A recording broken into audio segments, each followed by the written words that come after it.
More councils are expected to take legal action to stop asylum seekers from being housed in hotels after a temporary High Court injunction blocked them from being housed at the Bell Hotel in Essex. The Home Office now has just over 3 weeks to find alternative accommodation for around 140 asylum seekers.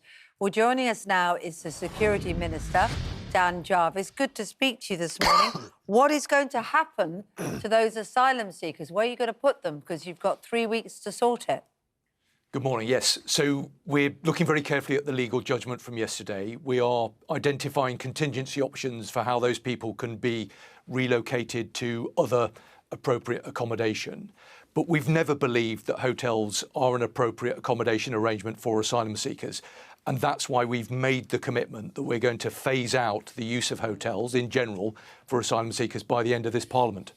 What would those contingency plans be? Because already Broxbourne Council in a neighbouring have said they're going to try and stop them being moved to there. And we know that at least 10 councils are going to appeal. So what sort of contingency plans are you looking for in the first instance? Well, the legal judgment was only handed down yesterday afternoon, so we're looking carefully at the situation. Give us an idea of the range of options that you're looking at. Are you basically going to have to move them to another hotel somewhere else, or do you have other options? We're considering a range of different contingency options. I think it is worth understanding the specific... Have you not been briefed on what the options are? Sorry, I don't want to be tricking you, but you're saying a range of options, but... Could you tell us some of them? Could you share that with us? I'm explaining to you that a few hours ago, yesterday afternoon, a legal judgment was handed down. And as you would expect, we're doing due diligence, looking carefully at the judgment, and we will put in place an appropriate arrangement to accommodate those individuals currently in Epping somewhere else. I understood that, I promise you. I just don't understand what those options are. I mean, either you don't want to say, and I wonder why you don't want to say, or you don't know? Well, I don't want to get into the detail of it because I think it would be entirely unhelpful to speculate about it. Why? The more important... Why would it be unhelpful? Because there will need to be a process in place to work closely with local stakeholders, whether that's a local authority or other. So is your concern that it'd be unhelpful because other council will go, not here? No. And you haven't had a chance to talk to them yet? My concern is that the legal judgment was handed down just a few hours ago, and you would expect us as a responsible government to look carefully at that. Of course, and I understand that it was only yesterday. However, it's been coming for a while, hasn't it? The protests have been there for weeks, have been there all summer. So, you know, did you just assume that it wouldn't go that way? Did you just make that decision? You must have had thoughts before this. I don't make assumptions. It's worth understanding the context of this particular hotel, which has been open for a number of years. So there have been protests and concerns about it for some time. It was open 5 years ago, then reopened again in 2022. And there was a discussion about a legal challenge at that particular point. As I know that you will understand that the basis of the legal challenge related to a planning matter.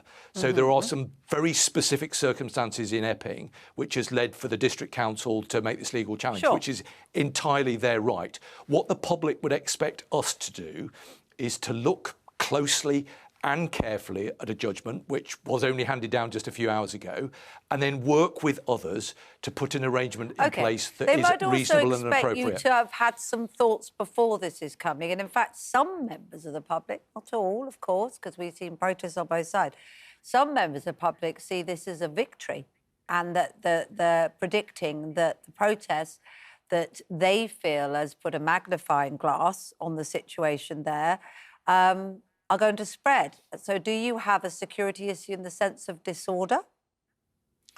Well, nobody, obviously, wants to see any violent protest or any disorder. Perhaps the slightly more important point, if I may, is that we've committed to reduce significantly to the point of zero the number of hotels. And I'm very happy to talk you through the processes that will enable us to do that. But fundamentally, what we've been able to do is massively speed up and make much more effective the process of making asylum decisions. So the previous government left us a terrible backlog of an asylum process system that was broken. We have increased by 116% over the last year the number of asylum decisions that have been taken. We've returned 35,000 people since this government came to office. So there's a lot of activity taking place to ensure that we are... that 50,000 have arrived as well. Which is one of the reasons I was coming on your programme this morning, is to talk about the work that we're doing internationally. So important partnership working, yes, with colleagues in Europe, the French, the Germans, and with others, but also further afield. And that's why we've just signed an agreement with the government of Iraq, which will mean it will be much more easy and quicker to be able to send people back to Iraq who've come here illegally. So there's a huge amount of activity, including very good work by the National Crime Agency, targeting the vile smuggling networks who seek to bring people to the beaches of northern France in the first place. But Mr. Jarvis, just on the asylum seekers that are in hotels, when we talk about 32,000 people, we're a population of 60 million plus people. Do you get frustrated? Do you think there's a bit of a disproportionate response here? You're in charge of, you've got a huge portfolio, and here you are having to talk about, well, effectively, it's a small number of people, 32,000 people in a population of 60 million. Do you think it's right? Do you think that some of the parties maybe are treating this far too seriously and disproportionately?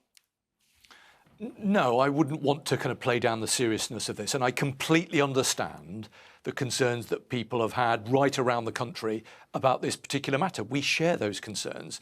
That's precisely why we took the decision to shift the resource that the previous government had invested in Rwanda, which was a terribly expensive scheme that wasn't going to deliver results for the country, and invest it in processes that enabled us to make asylum decisions much more quickly. So where people come here, if they have been able to get into the country, a decision can be made about their future much more quickly. Under the previous government, tens of thousands of people languished in hotel accommodation. That wasn't the right solution, and we're getting a grip of it. Can I ask you a quick question about Ukraine? We are running out of time, so I'll get to the point here. But there is concern, isn't there? And because Donald Trump overnight has said that he's intimated that the UK will be putting troops on the ground. If that was to happen, are you concerned, as Security Minister, are you concerned that that could lead to further escalation?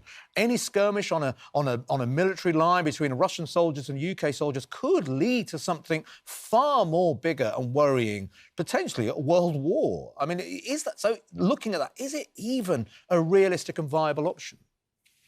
Well, we shouldn't get ahead of ourselves. We're not at that point at the moment. What we've seen is we're talking about security clearances. We're exactly at that point, though, aren't we? This is what is being talked about. There is a diplomatic process that is underway.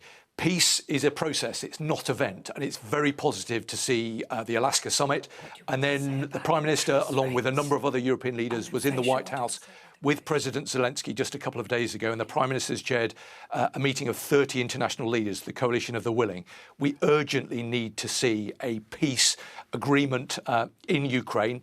That's obviously in their interest, but it's in the interest of wider European security and in our own national security interests as well. And that's why the Prime Minister, the Foreign Secretary are pushing so hard to make sure that we are doing everything that we can to support that process. And it is in our national security interest to do so. Inflation figures came out this morning. Not good news again for the government, for the economy, which are not good news for Rachel Reeves. Does it concern you?